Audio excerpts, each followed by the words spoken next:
की बात है, सास और बहू आपस में बात कर रहे थे। बातों बातों में ही किसी बात पर सास और बहू की बहस शुरू हो गई। बहू ने कहा, माँ जी, आजकल लोग बदल गए हैं। लोग खुशी में भी भगवान को याद करते हैं। अब वो समय नहीं रहा जब लोग सिर्फ भगवान को दुख में ही याद करते थे। बूढ़ी सास ने कहा, नहीं, ऐसा नहीं है।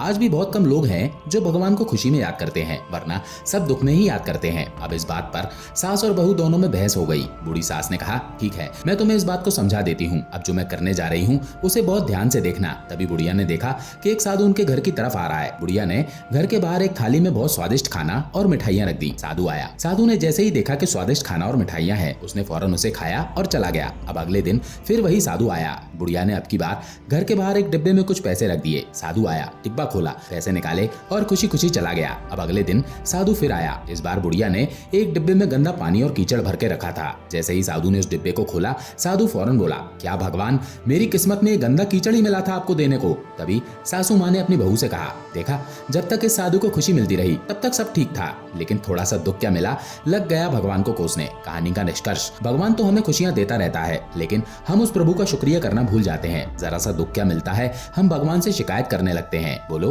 राधे राधे।